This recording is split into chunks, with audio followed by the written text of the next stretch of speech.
Hi, welcome to Arizona Highland Homestead. My name's Nick, and I'm here to talk about how we built a do-it-yourself lamb creep feeder. Now, lamb creep feeding is something that we haven't done in the past. We have raised lambs out on pasture for 2 years now. We raised them a little bit earlier this year. At least we scheduled the breeding earlier, and so the lambs came out a little bit earlier this year. And we were recommended by some breeders that we trust. In fact, one of the breeders that we got our ram from to try creep feeding. And I will say that I am a fan of it so far. It has been good. Our lambs are bigger and stronger, healthier. Our ewes aren't sucked dry quite as much. And it's been good because we haven't gotten a whole lot of rain this winter. So the grass has been a little slow to come up. So let me go and show you how I set up this creep feeder, but just a couple more points to mention. Number one, we tried starting the lambs as soon as possible on creep feed. That was one of the things we saw online when researching how to feed creep to baby lambs. And although they didn't really start eating it all that much, we did grind the creep feed pellets up so that they could more or less just kind of lick them up as they needed. The lambs didn't want to go in there right away, so I'll show you some tricks that I figured out of how we could keep them in there, and that actually led to them figuring out that there was food there that they could eat, and to them appreciating the creep pen. So without further ado, let's take a look here. So you can see all these sheep are gathered around. So these are ripped down 2x4s. They've been ripped in half. Well, most of them are anyway. And I just made basically a cattle panel of sorts out of wood for the sheep. So they're spaced closer together at the bottom, maybe 3 or 4 inches, and then up at the top, they're probably spaced around 6 inches apart. And then the verticals are, I think, 9 inches apart is what I ended up doing. I put these eyelets here so that we could break down these panels. So there's eyelets on either side. You can see this panel has an eyelet and this panel has an eyelet, and then we just have this steel bar that can be pulled up and pushed down, and we just got those from Tractor Supply. I think all farm and ranch feed stores should have those available. It's just like a small, I don't know, 1/8 of an inch steel dowel, galvanized steel dowel. So I did that so that we could pull these panels at the end of the season and put them up in the rafters, and they would lay flat. So you can see the moms. This is one of the mom ewes, and these are Dorper sheep, by the way, if you were curious. This is a yearling, and they've all been eating, so they're not super curious about this, but they can't get their heads all the way in there, at least not too far, because I made this panel a little bit high, and this panel isn't really anything to do. This is the creep gate, so that's how the babies get through, and maybe one of them will demonstrate that here, but they've all just been eating alfalfa, and they're probably not super hungry. I'll see if I can coax one of them in there.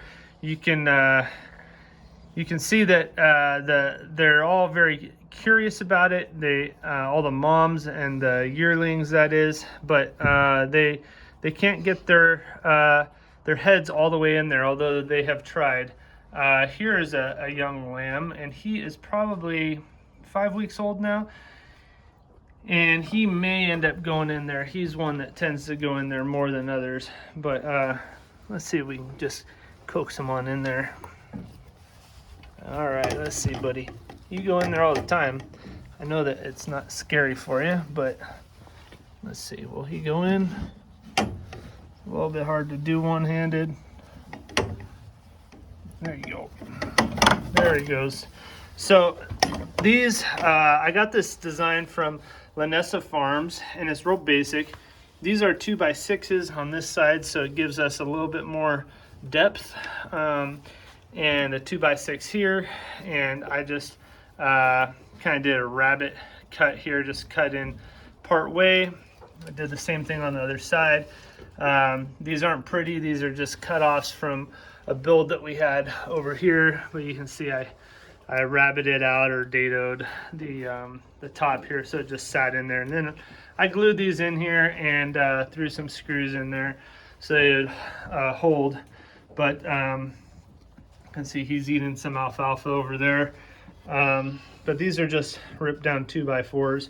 So these are just ripped in half, and as are these two here. And I didn't know if we'd need too much there, but I didn't want the rebar to be something that was real exposed.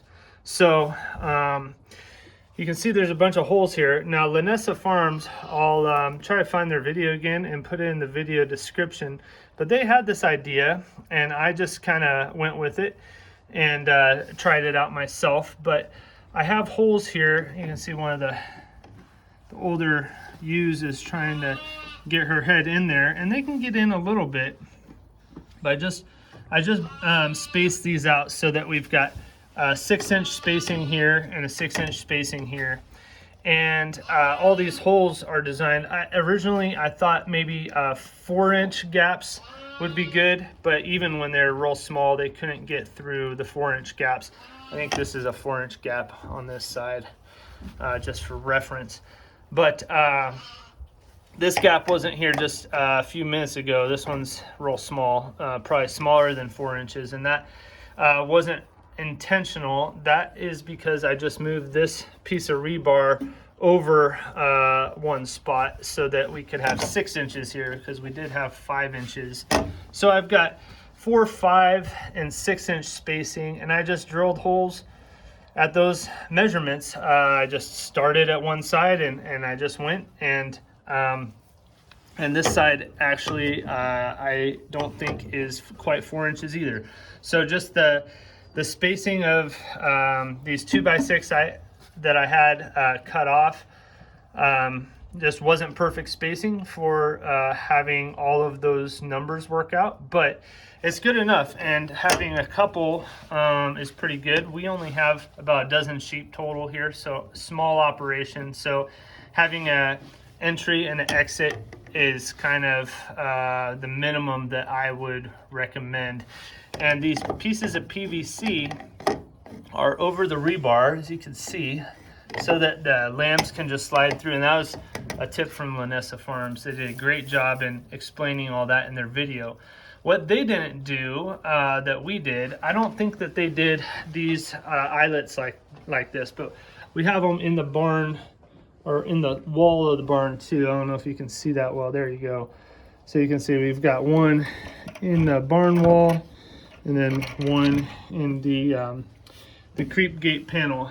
And then the other thing that we've done is we have this piece of siding that was left over, and in order to keep them in, I decided that I would just put a hinge on it, and I have a couple eyelets here with a piece of wire that just keeps it up, and then I can easily untwist the wire and pull it out of these eyelets, at least on one side, and then I can just put this panel straight down, and just like that, he's now stuck in here. So the only reason I did that, and we don't leave them in here for long, I only leave them in for maybe a half an hour maximum. But we don't have water in here. They've got water right behind me, so you can come out and do that. But he's obviously loving it that he gets extra alfalfa, and he's looking for the leaves, of course. But I built this little feeder here just out of some scrap 1x4 material, and have it mounted to the wall with a few screws, and that's where the creep feed goes. So that's usually emptied out by the afternoon, and it's worked out great. They're getting a lot of supplemental nutrition. We're starting to put them out on pasture now that there's a lot more grass coming up. And so this creep feeder won't last for long, but it will be good during the process of weaning, which is coming up soon. So anyway, if you have any questions, go ahead and leave a comment down below. If you want to give us the thumbs up, that always helps the channel. And then, of course, subscribing is something that we would love to have you join us and follow along on our channel. We've got lots of sheep content, chicken content, rotational grazing, and pasture management content, as well as some gardening content. And then I'm often making projects like these, but there's his brother. He's out here. I think he's the one who's eating most of this creep feed, to be honest. He's looking pretty strong these days. But anyway, well, I'm Nick from Arizona Highland Homestead. Thank you guys so much for watching. I really appreciate you watching to the end. Leave us a comment down below. Let us know where you're watching from and any questions you might have, like I said before. And again, thank you so much for watching. We'll have some more videos for you real soon.